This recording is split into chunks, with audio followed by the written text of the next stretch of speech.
As we press into the presidential campaign, it turns out today's political figures got nothing on our forefathers and their contemporaries. Lisa Fletcher reports from the library of our sixth president, John Quincy Adams. It's been called the ugliest debate in American history. It's just awfully good that someone with the temperament of Donald Trump is not in charge of the law in our country. Yeah, because you'd be in jail. Secretary Clinton. This presidential debate, featuring a Republican nominee riding a populist wave and a Democratic challenger who many came to see as an elitist, might have happened back in 2016. But historians will say the personal attacks and the mudslinging are the evolution of political tactics used in the 1828 presidential election, pitting Andrew Jackson against incumbent John Quincy Adams. This is called Old House at Peacefield. Jessica Pilkington is an historian and draws her perspective as curator of Adams National Historical Park in Quincy, Massachusetts. This sprawling property, now tucked into a suburban Boston neighborhood, is the birthplace of 6th U.S. President John Quincy Adams and his father, the 2nd U.S. President John Adams.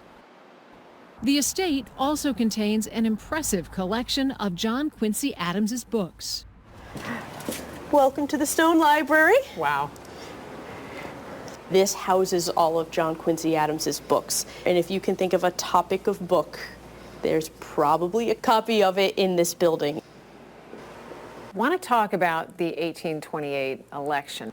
The election of 1828 is really a mudslinging election. Neither Andrew Jackson or John Quincy Adams themselves really campaign, but they have people doing it for them. Andrew Jackson was married to a woman named Rachel, and when he married her, she was not legally divorced from her previous husband. And so you're seeing people who support John Adams saying, you can't vote for Andrew Jackson, he's a bigamist.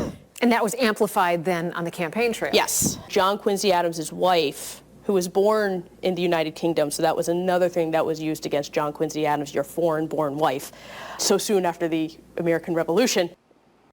Another political strategy Pilkington says was first popularized in the 1828 campaign was to make your opponent seem out of touch with voters. Jackson's supporters seized such an opportunity. John Quincy Adams believed that we should have observatories and watch the skies. He, in a speech, called them lighthouses of the skies, which I think is a pretty phrase, but is latched onto as, see how out of touch this man is, a lighthouse of the sky. John Quincy Adams loses, and he loses in a landslide. These tactics for Jackson work. It's so easy to draw parallels. Yeah, it's not a straight line, lots of twists and turns along the way. But I think particularly in these attacks, that's one thing that kind of held on. Standing the test of time, like the Adams Stone Library, just not as becoming. For Full Measure, I'm Lisa Fletcher in Quincy, Massachusetts.